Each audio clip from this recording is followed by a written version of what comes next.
Hi, and welcome back to Kenyan Design Conversations. Hii ni story tips, and today I'm just gonna be doing some reality checks. Things I wish I knew as a junior designer, or things I want you to know, as in lessons learned. So, I did learn these lessons the hard way. Now, number one, stop chasing perfection. Just solve the problem first. You need to figure out your UI first. Let me sip some of that. Because you think UI design is everything, but really, it all starts with you solving a user's problem. Quick example I love using. You probably have a problem telling time. And so time management is your problem, right? And I decide, let me buy you a watch. Now this is me trying to solve your problem being time management. However, in all my pure intentions, I go out there and buy you a Rolex, right? Rolexes are expensive, so in my head that's good quality. Inakaa vizuri, it's classy, it's designer. But you as the user probably don't even wear watches. Maybe all you needed was a phone that will tell you time, a kabambi, or just an alarm in your phone. So alarm si expensive sana, but Rolex is. So that's what we mean by stop chasing perfection. Just solve the problem first. So you prioritize. Your professional goal is to deliver what was asked for first. Then afterwards, now bring your solution to a quality. After we make sure your solution is the actual solution users will use. Okay, ukijua iteration is normal. It's something we don't like. Tumepeana design, alafu inarudi na change this, change that. Well, it's just part of the design process. It's, you see, the same way developers find themselves debugging more than coding, it's how we find ourselves iterating more than designing. Anyway, next is with your portfolio. With your portfolio, focus on strategy and not just style. So again, learned the hard way. My previous portfolios are more focused on getting the job. So I didn't focus on who my audience was. I just focused on who I am and what I can deliver. Now, shida ni, depending on your audience, if you're talking to a client, they might actually not even understand what empathy means. When you're talking to a recruiter, they might or might not understand. But when you're talking to a designer, they will definitely understand what empathy is and what design stage that is. Now, knowing your audience for your portfolio will help you figure out what kind of language to use in your portfolio and the structure you'll use it. So focus on strategizing that part of your portfolio and not just how it looks and the style. It's just like you're going to pitch. You need to make sure you are able to tell the person you're pitching to how whatever it is, if whether a product or what, venue it our benefit. So it's the same with your portfolio. I don't want you to tell me who you are. That's important, but I'm more focused on what you can do for me. Sawa? So be able to scream problem solver. Your portfolio must show how you think and solve difficult challenges, not just how well you use design tools. If a non-designer can't easily understand the problem you fixed, your storytelling is too weak, right? Structure your story. Always lead with the problem, then show the solution, and then now the details, process yako, utapata a lot of people will see the problem, see the solution, wako satisfied na hiyo. But ukiwekea solution mbali, kidogo inawapiga chenga, right? Avoid the process trap. A lot of hiring managers don't want to see a rigid checklist. Due truth be told, core ground vitu ni different, right? Core ground, we don't normally follow the process step. Like even Max will tell you, design is not a linear process as we were made to believe. So if the whole process thing checklist could be a trap, but if someone can understand how you got from the problem to the solution and justify that you got there with the right means, whether you skipped some steps or added extra steps, good for you, right? And then always quality over quantity. Usieke watu wapo 15 key studies. No one will go through 15 key studies. Mi kwanza kitambo, I used to be told to put like only 3 or 4 of my best projects, right? But siku hizi naona unaweza eka 6 to 8. Eka yenye uko nayo. But make sure you put the best, not just any portfolio. Like Mr. Isaac Hayes will tell you, put your best projects out there, not every project you have. And come on, 4, 5, 6, ikienda sana 8. Yeah. Truth bomb number 3. Speak the language of business. Quantify your value. Now, the more I learned design, the more I was in the field, the more I worked with people, clients, companies, I figured as much as we are here to wacha nisip kahawa kwanza. Before I say this, because it's important, as much as we are here to advocate for the user, right? We're also here to make sure the business makes money. So them hiring you should not be a cost, it should be an investment. So hii pesa kidogo, yeah, this 1 million I'm giving the designer should generate for me more than 5 million by the end of the year. That's how they're thinking, right? And so you're just coming in and figuring out the users, but not integrating the business needs. No masana. So you have to be able to gain the skill of integrating the business needs with the user needs. Sawa? So design is a business lever. It's not a cost. It's an investment. It must provide an ROI. Translate your work. Never use design jargon with leaders. True. Translate your work. How many businessmen understand your design jargon? But if you can quantify it into a language they understand, hata kama see the business language, but a language even someone out of business can understand, they'll be more inclined to understand and kukusikiza. And that goes for your portfolio, for your clients, for us contractual workers, and for the stakeholders.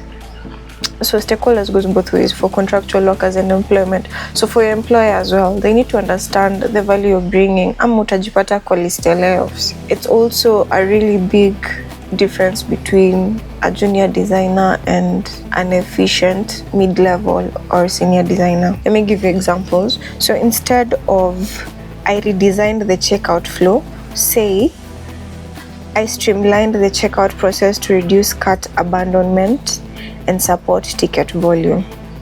Now this focuses on sales and cost reduction, right? So you didn't just streamline the checkout process, that's too vague. You tell them that people stopped abandoning their carts, right? And tickets zikaongezeka. So this is mostly for an e-commerce. Instead of I created a new design system, ni sawa you did, try saying I built a component library and then say what it did. So I built a component library that cut development time for new features by 40% and ensured brand consistency. So hapa umefocus on nini? Efficiency and cost savings. Sawa. And then anchor your feedback to metrics, right? We call it metric tethering. So when you receive subjective feedback like I don't like the color, you must redirect the discussion back to the agreed upon goals. So if someone questions a visual element, tie it back to the conversion rate or customer satisfaction scores. Always bring it back to your KPIs, stroke ROI, stroke everything that spells business. Always bring it back. Sawa? So if you're not liking the color actually affects our ROIs, I'm inclined to change that. You'll also understand it from that point of view. Wewe mwenye nauliza. But if it doesn't do a lot, then it's not of a priority. Use a script in reviews. So to keep your reviews focused, feedback reviews, right? Follow a structure. Number 1, present your evidence, your quotes, your data. Number 2, state the insight, what the evidence told you. Number 3, show the design. Number 4, ask a targeted question. Which option solves the user's need better? And why? Truth bomb number 4, master the uncomfortable. Advocacy and systems. Hey, in short, one of the things under this is trying to manage conflicts, managing stakeholders, expectations, the underlying structure of your work, communicating that, sawa? So grow an effing spine. Sawa, tafadhali. Like, not pushing back on poor decisions is this is something I still struggle with, I won't lie. Pushing back on poor decisions is really hard, and especially if you're with a developer who feels like they know it all, or project manager who's not willing to listen, or I think you've been there, you understand what I'm saying, or a client who just doesn't get it. But you can go read the book Articulating Design Decisions. It's in the Kenyan Design Conversations library. You'll find it in the description on our WhatsApp channel. It'll help you grow a spine and also be able to leave your ego at the door when you're receiving feedback.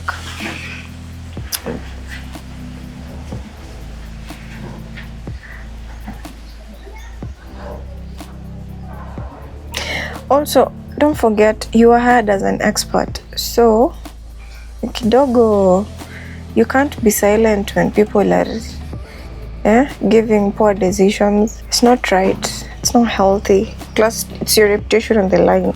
We are trying to develop afanye vitu zake huko. Negotiating is collaborating. Sawa, advocacy is not about winning. It's about having a win-win where everyone wins in the long run, right? So, negotiating is a collaborative process to reach a fair, mutually satisfying agreement by discussing shared goals and opposing interests.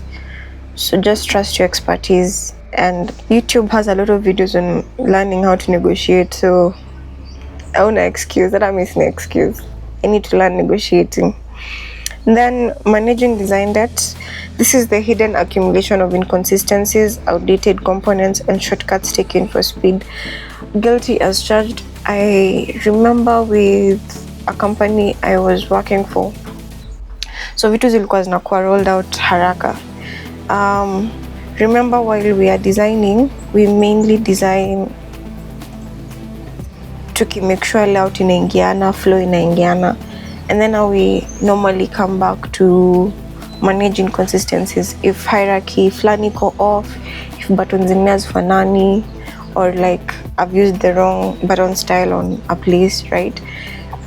And sometimes if you're slower than expected time of output, hizi inconsistencies zitaenda venye ziko na kurudi nyuma inakuanga ngumu. So you need to figure out a way to manage your design debt, right? Truth bomb number 5, longevity, resilience, boundaries, and growth. To build a long career, you must manage your energy and mental health. Where is the lie? Where is the lie? Ditch perfectionism. We already talked about this. Chasing perfect leads to iteration fatigue. So losing energy from endless minor changes. Define clear goals for each design phase so you know when a design is functionally complete. And then don't beat yourself up so much. Mistakes are normal. The whole point of iteration is to learn from failure cheaply. So then you need to figure out how to combat imposter syndrome. One thing I'll tell you is even the most senior designers I know, or principal designers,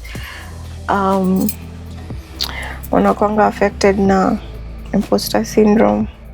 The feeling that you faked your way into a role is common, so you fight it by getting your facts right. Write down your successes, or if this was a wellness video, I would have told you journal, but it's the same thing. So write down your successes, write down your skills and your progress over time to prove your competence. Utaona penye ulikuwa, possibly penye ulikuwa last week na penye uko this week different, or penye ulikuwa last year na this year different, or the bigger picture, penye ulikuwa ukianza na sign tofauti. And that's how win. So you're not an imposter, my dearest friend. Seek discomfort. You build confidence by taking on challenging tasks, not tasks umezoea kufanya. Sawa? Things that are very new to you. So decide how you're presenting to clients, or you see those events I usually plug you guys with that have pitching contests, those ones. And no pitch, hata kama you're just trying it out. I know someone who applied to as many jobs as he did just so that anaweza pata interviews, ajieleze. As in, aim yake haikuwa kupata kazi, ilikuwa kupata hizo interviews. And then with time he learned how to talk about himself, talk about his work, know what to say when and where. So yeah, you can do that as well. You can also pitch to your peers or your mentor. Find a mentor.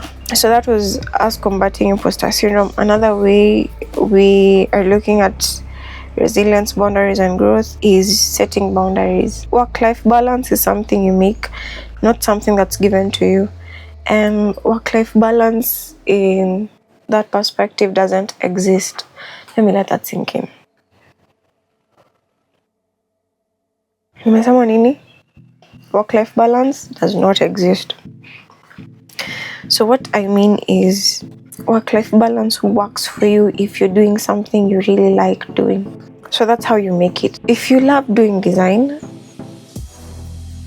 it's hard for you to get exhausted. But unajua, there's also a possibility of you loving design and hating your job. Just, you can't hate your job and be there. It's like you hating yourself. You find somewhere where you what's the word? Where you love. Learn to say no. Unrealistic deadlines are a key source stress and poor work quality. Sawa. Allocate specific time slots for deep focused work. Separate from meetings and communications.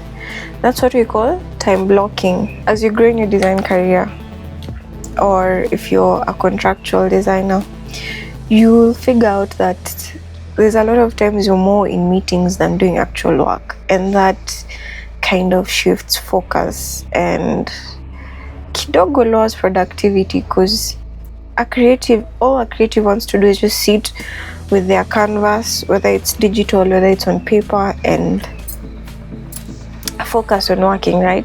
Sitaki mtu ashinda amenipigia time na work. It kind of disrupts my thoughts, my thinking.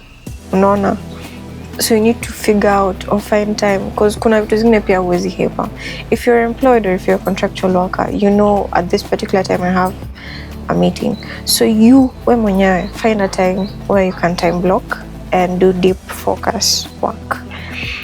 For freelancers, I am calling you contractual workers, communicate clearly that every little thing requested, especially outside the initial agreement, costs money. Sawa. Adapt to scale. If you move from a fast small team to a large rigorous company, the rules change. You must adapt to culture of rigor, where every decision needs detailed written justification and multiple sign-offs. Slow down, observe, and learn the process before trying to change them. In short, just be adaptable. Be adaptable as much as you can. If when you say employment, ka ukijua hizi kampuni ni tofauti, so possibly you're moving from a local startup to an international startup. As much as they're both startups, they probably work differently. Utapata the local startup works as how you know a startup works, and then the international startup possibly works like that startup that ina work kama corporate but ni startup. Either way, it's just starting, but culture yao ni more corporate, right? So like you need to be able to adapt. Pia nililearn the hard way. Nilileta knowledge yangu ya local startup to an international startup, ndio, but I did have to adapt, and I did. For contractual workers, this shouldn't be really hard for you, because you come across different clients daily, so of course you adapt according to the client you're meeting, right? And last but not least, truth bomb is kuna tools zenye watuongeleangi, and those are the tools we want to talk about, like the non-visual tools. So design trends and software tools change. Like sai kuna Affinity, right? Canva ime-launch Affinity. Affinity is apparently the new Adobe killer, and those things change with time, and we learn with that.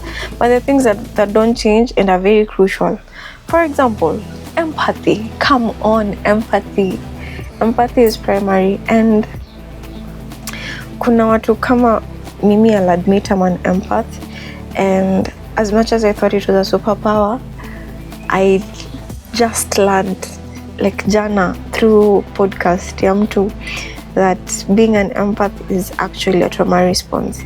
Ni sawa, it's a trauma response, but mimi as an empath inanisaidia sana with what I'm doing right now. However, if you're not naturally empathetic, all hope is not lost, because you can learn how to be empathetic. Kuna sawa, nitawekea resources kwa description on how to learn how to be empathetic, but you under YouTube search how to learn how to be empathetic. I think the big difference inakwanga kwanza kuelewa what empathy means, the difference between empathy and sympathy, and how you can show empathy, right? And like someone once said that before you sleep, you have to pretend to sleep, and it always usually works, right? And apparently ni hivyo across everything. So before you have to do anything, you need to start by pretending to do something, and then you end up doing the thing or becoming the thing.